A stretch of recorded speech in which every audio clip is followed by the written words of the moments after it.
Oke, baik. Saya Romo Alexander Sapobiantoko, SIY, berdomisili di Kota Jakarta, Jakarta bagian timur, dan tugas saya sekarang ini menjadi Ketua Yayasan Pendidikan Katolik Leodihon, itu di Jakarta Timur. Nah, pada malam hari ini saya sungguh-sungguh senang bahwa boleh bergabung di dalam kelompok ini, meskipun ada berhubungan dengan alat kita ya. Kita akan belajar bagaimana itu mendalami proses menjadi murid Yesus, dan ini sebenarnya saya ambil juga dari pengajaran Bapak Uskup Bandung, Monsinyur Anton Bunyamin, di mana kita pernah belajar bersama-sama, dan nanti saya kaitkan proses itu dengan pribadi Bunda Maria yang kita sungguh-sungguh hormati dan hargai di dalam iman kepercayaan kita.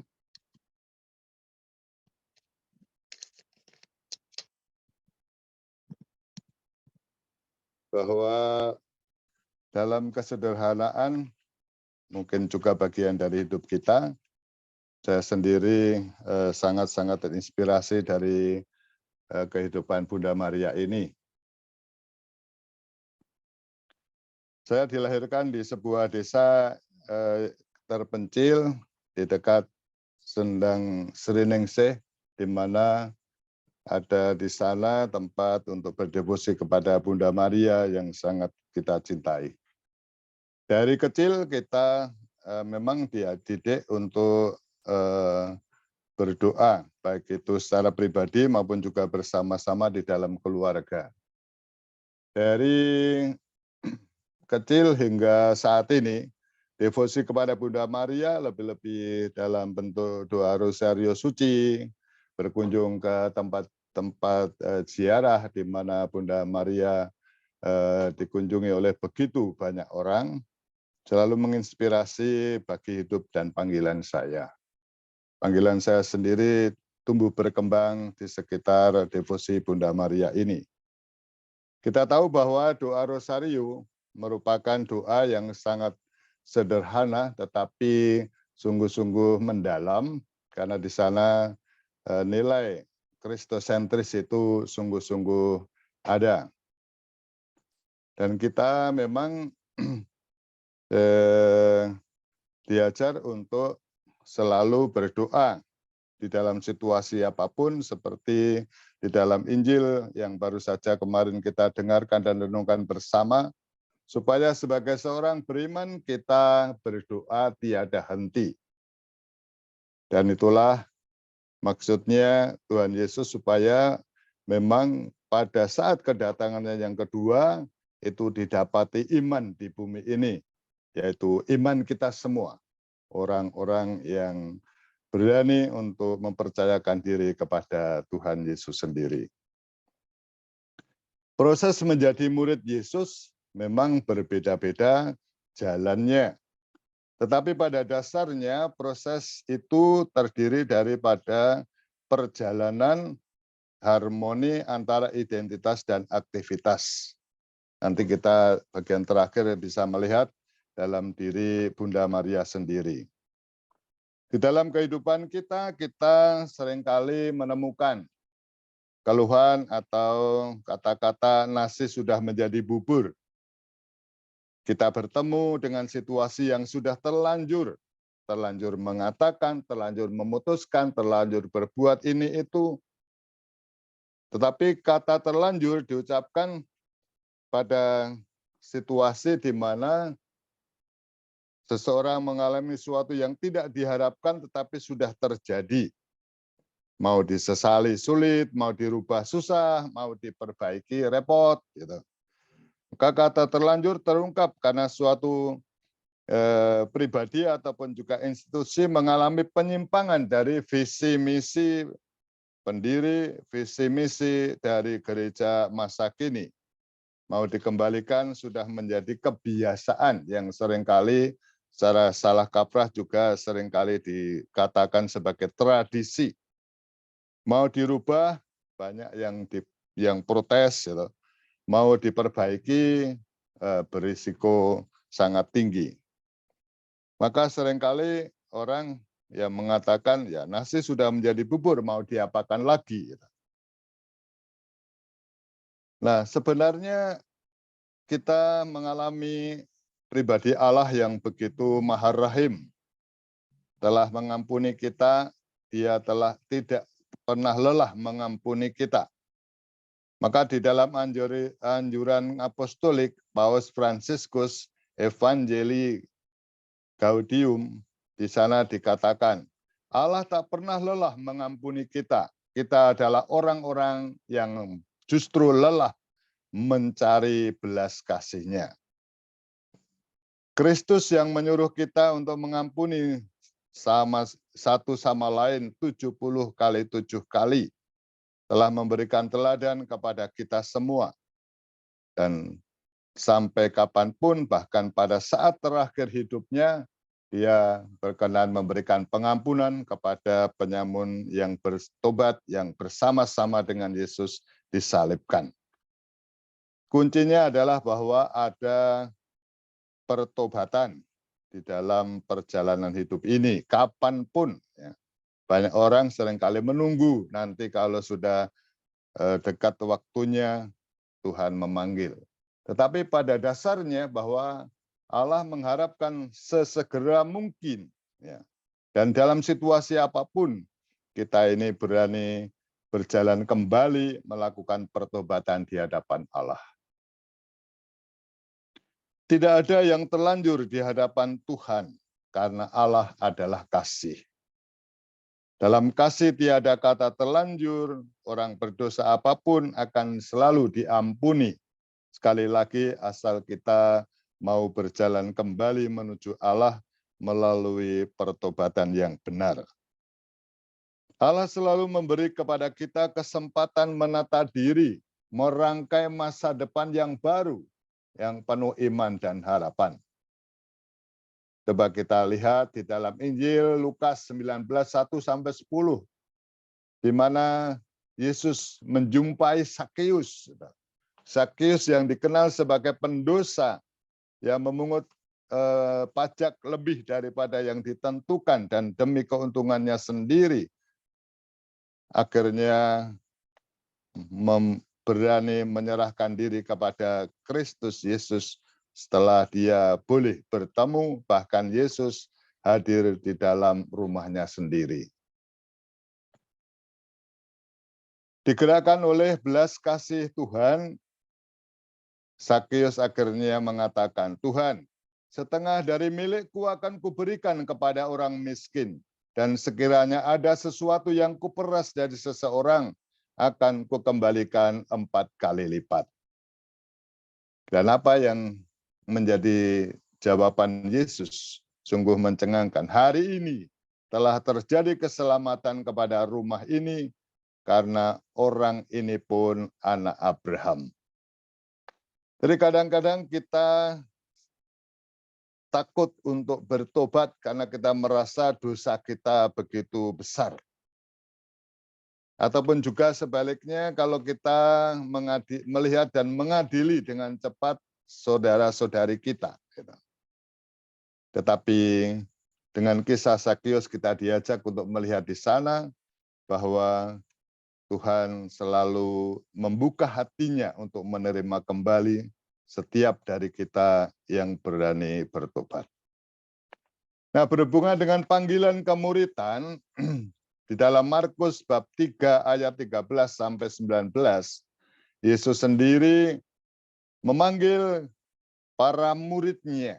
Dan ada 3 tugas yang diberikan, menjadi tugas pokok adalah menyertai Dia, memberitakan Injil, dan mengusir setan-setan. Itulah yang kita temukan di dalam Injil Markus bab 3. Untuk itu kita kembali pada kata dasar kemuridan, di mana bersumber dari bahasa Inggris itu disciple, murid, mempunyai akar yang sama dengan disiplin, yaitu kata Latin discipulus. yang artinya murid. Dan ini juga berakar pada kata kerjanya, disir, yang berarti belajar, mempelajari. Maka kemuridan dipahami sebagai suatu proses belajar dengan disiplin pribadi yang disertai komitmen untuk menata dan menahan diri sesuai visi dan misi sang guru. Ini menjadi penting. Nah, di dalam Markus bab 3, kemuridan itu bisa diartikan sebagai asisten pribadi dari Tuhan sendiri. Asisten pribadi itu tahu apa yang dikehendaki oleh gurunya, oleh tuannya. Pada tahap ini, seorang murid melakukan fine tuning, seperti kalau kita mencari gelombang radio, ya, supaya pas, suaranya jernih, maka kita harus memutar itu, menyesuaikan gelombangnya, mencari gelombangnya dan menemukan yang paling jernih. Artinya bahwa supaya kita dapat sehati dan sepikir dengan Allah sendiri. Panggilan Tuhan juga berarti sebagai juru bicara, mewartakan Injil, ya, bicara atas nama Tuhan, menyampaikan apa yang menjadi kehendak Tuhan, bukan kehendak diri sendiri. Maka seorang murid itu seperti loudspeaker-nya Allah, yang kata-kata suaranya adalah suara Allah sendiri. Panggilan kemuridan juga bisa berarti seperti direktur eksekutif, CIO, yang melaksanakan rencana dan karya Tuhan. Nah, pada tahap ini, seorang murid melakukan apa yang semestinya dilakukan oleh Tuhan, dan itu ditugaskan kepada kita. Maka kita menjadi aktor dan sekaligus eksekutor dari program ilahi, rencana Allah sendiri. Pertama-tama, panggilan kita adalah menampilkan wajah ilahi yang penuh belas kasih. Kemuridan itu adalah perjumpaan dengan Yesus. Dalam anjuran apostolik Evangelii Gaudium, Sri Paus Fransiskus menekankan sukacita Injil yang terjadi karena perjumpaan dengan Kristus. Tidak ada pewartaan Injil tanpa perjumpaan dengan Kristus. Dan mengutip Santo Yohanes Paulus II, beliau pernah mengatakan, tidak mungkin ada pewartaan Injil sejati tanpa secara eksplisit memaklumkan Yesus sebagai Tuhan.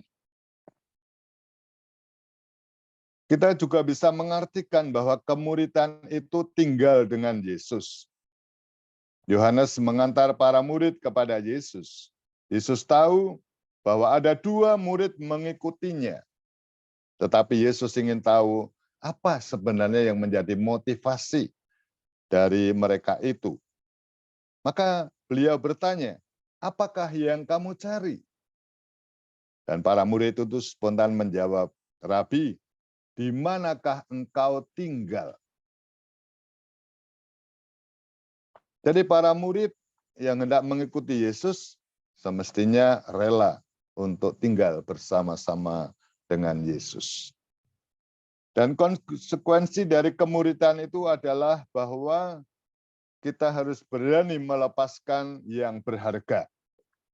Kemuridan sejati tak mungkin terjadi tanpa ada proses lepas bebas, detachment, yaitu suatu yang berharga yang ditinggalkan. Dalam kisah lain tentang panggilan para murid, dinyatakan bahwa mereka meninggalkan apa yang paling berharga bagi mereka saat itu. Ya. Ketika dipanggil oleh Yesus, mereka pun segera meninggalkan jalannya dan mengikuti Yesus. Karena sebagai para nelayan, tentu yang paling berharga adalah jala, alat untuk menangkap ikan. Ada di dalam Injil Markus bab 1 ayat 18. Kemuritan juga berarti yang berharga itu secara manusiawi akhirnya menjadi sampah karena Kristus. Dalam hal ini Paulus bisa menjadi murid sejati Yesus karena pengalaman melepaskan. Tetapi apa yang dahulu merupakan keuntungan bagiku, sekarang kuanggap rugi karena Kristus. Malahan segala sesuatu kuanggap rugi, karena pengenalan akan Kristus Tuhanku lebih mulia daripada semuanya. Oleh karena itu, aku telah melepaskan semuanya itu dan menganggapnya sampah supaya aku bisa memperoleh Kristus. Contoh kemuritan di mana yang tadinya sangat berharga akhirnya dianggap sampah karena pengenalan akan Kristus. Itu diberikan kesaksian dari hidup Paulus sendiri. Nah, kemudian kita sampai pada syarat kemuridan. Matius 16:24. Setiap murid dipanggil dan diutus menjadi gembala, menjadi tokoh di depan di antara umat yang dipercayakan oleh Allah. Maka fit dan proper untuk pemimpin domba yang dipercayakan kepada kita itu menjadi penting. Kalau mau menjadi pengikut Kristus yang layak dipercaya sebagai gembala, baik itu di dalam keluarga kita sendiri, di tempat kerja kita, maupun di tengah masyarakat kita setiap hari, fit dan proper test itu juga perlu diterapkan untuk diri kita. Karena Yesus sendiri menerapkan fit dan proper test itu yang tidak gampang. Dia mengatakan, siapa yang mau menjadi muridku, dia harus menyangkal diri, memikul salib, dan mengikuti aku setiap hari. Dengan demikian, perasaan, perkataan, dan pikirannya seperti apa yang dirasakan, dikatakan, dan dipikirkan oleh Allah sendiri. Maka marilah kita bertanya kepada diri kita sendiri, dalam mengikuti Yesus, kita ditanya juga seperti kedua murid tadi, apakah yang sebenarnya kamu cari? Dengan kita membangun dan hidup di dalam kelompok doa ini pun, kita bisa bertanya diri, mengapa kita menggabungkan diri di dalam kelompok doa ini? Supaya kita memang mampu dari hari ke hari memurnikan motivasi kita, sehingga kita tidak pernah merasa kecewa, atau tadi yang dikatakan nasi sudah menjadi bubur, seolah-olah tidak bisa diperbaiki lagi, tidak bisa dikoreksi lagi. Ya. Tapi sungguh-sungguh kita memantapkan diri sebagai murid-murid Kristus. Nah, sekarang kita masuk di dalam bagian kedua, di mana pada bulan Oktober ini, gereja mengajak kita untuk menghormati Bunda Maria, juga sebagai Ratu Rosario, ataupun juga kita berdoa Rosario untuk menghormati Allah melalui Bunda Maria, Bunda kita. Kisah mengenai Bunda Maria di dalam hal ini bisa kita mulai dengan membuka Injil Lukas bab 1 ayat 26 sampai 38. Ketika malaikat Gabriel diutus oleh Allah mendatangi Bunda Maria di suatu kampung yang bernama Nazaret. Dan dikatakan di sana bahwa malaikat itu masuk ke rumah Maria dan berkata, "Salam hai engkau yang dikaruniai, Tuhan menyertai engkau." Nah, Maria terkejut mendengar perkataan itu lalu bertanya di dalam hatinya.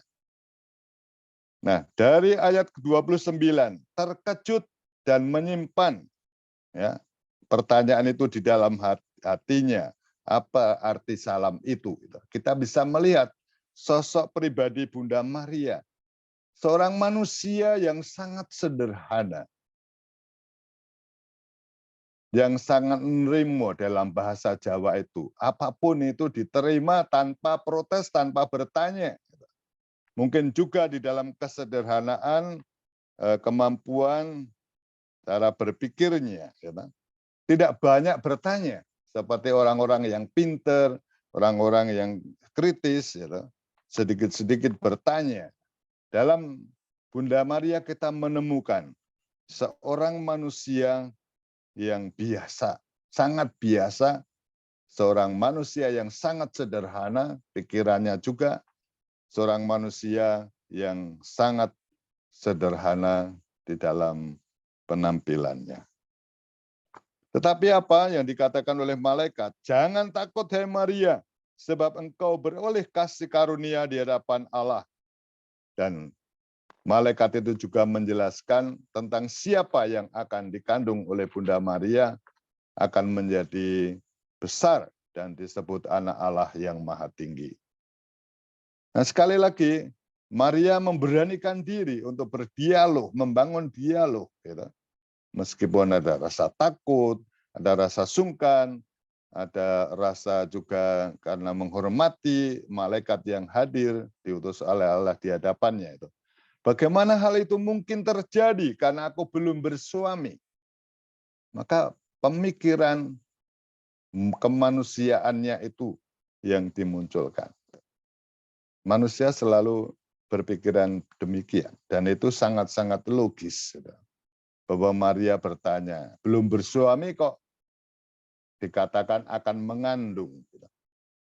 Maka malaikat lagi menegaskan, meneguhkan Bunda Maria dengan mengatakan, Roh Kudus akan turun atasmu dan kuasa Allah yang maha tinggi akan menaungi engkau.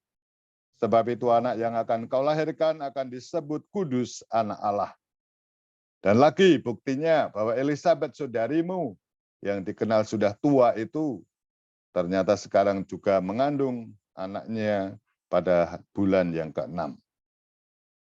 Nah, setelah diteguhkan, diyakinkan oleh malaikat, akhirnya Bunda Maria percaya akan semua yang dikatakan malaikat itu.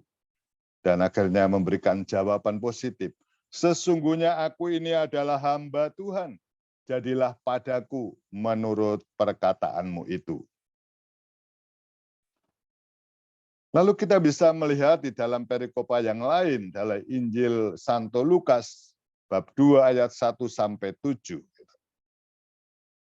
Bagaimana setelah Bunda Maria mengandung, kemudian ada sensus penduduk di mana Yusuf sendiri mengajak Bunda Maria, tunangannya itu yang sudah mengandung, pergi ke Bethlehem, ke kota Daud. Dan di sana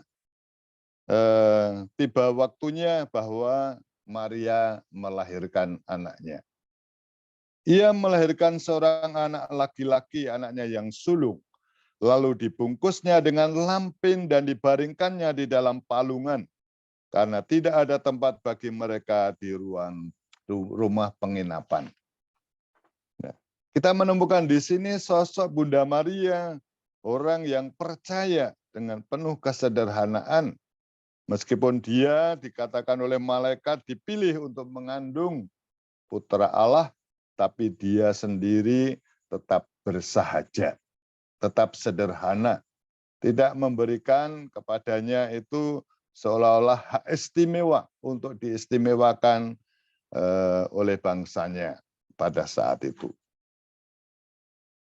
Kemudian di dalam Injil Lukas bab 2 ayat 34-35 dikatakan di sana, lalu Simeon memberkati mereka dan berkata kepada Maria, ibu anak itu, sesungguhnya anak ini ditentukan untuk menjatuhkan atau membangkitkan banyak orang di Israel dan untuk menjadi suatu tanda yang menimbulkan perbantahan dan suatu pedang akan menembus jiwamu sendiri supaya menjadi nyata pikiran banyak orang.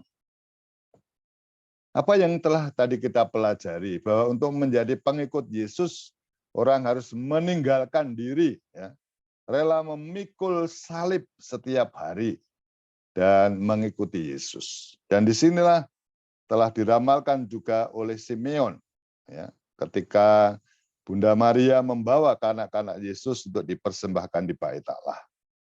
Suatu pedang akan menembus jiwamu sendiri. Penderitaan. Karena dia bagian dari warta sukacita Kristus sendiri yang menuju kepada kemuliaan melalui penderitaan bahkan kematiannya. Penderitaan itu menjadi nyata dialami oleh Maria di dalam Injil Lukas bab 2 ayat 41 sampai 50 ketika mereka bersama-sama pergi ke Yerusalem pada hari raya Paskah. Dan ketika sudah selesai mereka beribadah di Yerusalem, mereka pulang dan ternyata Yesus tidak ada bersama-sama dengan mereka. Maka kedua orang tuanya selama 3 hari mencoba mencari dan akhirnya mendapati dia berada di dalam bait Allah. Dikatakan di sana, ketika orang tuanya melihat Yesus, tercenganglah mereka. Lalu kata ibunya kepadanya, "Nak, mengapakah engkau berbuat demikian terhadap kami? Bapamu dan aku dengan cemas mencari engkau." Tetapi apa yang diterima sebagai jawaban oleh Bunda Maria? "Mengapa kamu mencari aku?" Yesus seolah-olah tidak menghargai, tidak menghormati Bunda Maria dan juga Santo Yusuf, orang tuanya yang merasa kehilangan dan mencoba mencari. "Tidakkah kamu tahu bahwa aku harus berada di dalam rumah Bapakku?" Nah, Maria terkejut. Padahal bapaknya, kan dalam pikiran Maria yang sangat simpel, sederhana, Bapak Yesus itu adalah Yusuf. Gitu. Nah, mereka tidak mengerti apa yang dikatakannya kepada mereka. Orang tua yang tidak bisa mengerti apa yang dimaksud oleh anaknya, seringkali sesungguhnya sangat menderita, bahkan seringkali menderita batin gitu. Anakku sendiri tidak bisa aku mengerti. Gitu. Tidak berhenti di situ, di dalam Injil Lukas bab 8 ayat 19 sampai 21. Ketika ibu dan saudara-saudara Yesus datang kepadanya, tapi mereka tidak bisa mencapai dia karena orang banyak, orang-orang memberitahukan kepadanya, "Ibumu dan saudara-saudaramu ada di luar dan ingin bertemu dengan engkau." Tetapi ia menjawab mereka, "Ibuku dan saudara-saudaraku adalah mereka yang mendengarkan firman Allah dan melakukannya." Jadi seolah-olah Yesus tidak memperhitungkan peran Maria yang begitu penting sebagai ibunya yang dari kecil membesarkannya, mendampingi dengan penuh kesetiaan. Dan itulah yang harus diterima oleh Bunda Maria. Tapi dia tidak pernah berhenti untuk percaya. Dia begitu memiliki iman yang besar, oleh karena itu dia menerima dengan penuh keikhlasan. Yang terakhir kita menemukan kisah di akhir hidup Yesus dalam Yohanes bab 19 ayat 25 sampai 27. Dikatakan di sana, dekat salib Yesus berdiri ibunya dan saudara ibunya Maria, istri Kleopas dan Maria Magdalena. Dan ketika Yesus melihat ibunya dan murid yang dikasihinya di sampingnya, berkatalah ia kepada ibunya, "Ibu, inilah anakmu." Kemudian katanya kepada murid-muridnya itu, kepada Yohanes, kita percaya yang ada di sebelah Maria, Yesus mengatakan dari atas salib, "Inilah ibumu." Dan sejak saat itu murid itu menerima dia di dalam rumahnya. Nah, kita menemukan di dalam sosok pribadi Bunda Maria, dari kisah yang diwartakan oleh Injil ini tadi, Nanti kita bisa merenungkan lebih lanjut bagaimana Maria, seorang manusia, gadis desa yang begitu sederhana, ya, telah dipilih oleh Allah, tetapi dia tidak kemudian menuntut kedudukan atau kehormatan di lingkungannya, bahkan juga terhadap anaknya sendiri. Bahkan dia harus belajar bagaimana memahami, ya. Tapi di belakang itulah iman yang begitu tulus, begitu mendalam akan penyelenggaraan Allah, meskipun dia sendiri harus menanggung banyak penderitaan. Dikatakan oleh Simeon tadi, jantungmu akan ditembus pedang, pedang akan menembus jantungmu, gitu. Jadi melukai, menyakitimu. Ya. Menjadi ibu Tuhan tidak berarti kemudian diperlakukan secara istimewa, secara manusiawi di dalam lingkungan masyarakatnya, tapi justru harus juga ikut menanggung apa yang harus ditanggung oleh murid dan juga oleh Yesus sendiri sebagai guru. Bapak, Ibu, dan saudara-saudariku yang terkasih, disitulah bahwa harmoni antara identitas dan apa yang kita buat di dalam aktivitas kita, baik itu pikiran, baik itu kata-kata kita, tingkah laku kita, semestinya itu harmonis dengan identitas kita sebagai murid Kristus tadi. Orang-orang yang telah dipanggil oleh Yesus menjadi orang-orang yang dekat. Orang-orang yang akhirnya diutus mewartakan Injil, kabar gembira, sekaligus juga mengusir setan-setan. Kalau dulu Yesus mengerjakan itu di antara para murid, sekarang dia mengutus kita semua sebagai murid-murid zaman ini. Maka setiap kali saya mengajak kita semua untuk menyediakan diri sebagai orang yang beriman, terlibat di dalam karya penciptaan Allah. Mencipta sesuatu yang baru, yang tadinya belum ada, dan lebih-lebih sekarang itu adalah menyempurnakan. Ya, menyempurnakan yang sudah ada menjadi lebih baik, lebih lengkap, lebih sempurna lagi. Dan itulah panggilan kita sebagai anak-anak Bunda Maria yang dengan penuh kesederhanaan batin kita ingin memberikan diri terlibat di dalam karya Allah. Semoga kita semakin mampu menghayati panggilan kita menjadi murid Tuhan dengan meneladan Bunda kita, Bunda Maria yang sangat kita cintai dan hormati, supaya kita akhirnya juga bersatu dengan putranya sendiri, yakni Yesus Kristus Tuhan kita, di dalam keselamatan yang telah dijanjikannya. Tuhan memberkati kita semua. Amin. Terima kasih Romo atas pengajaran malam hari ini.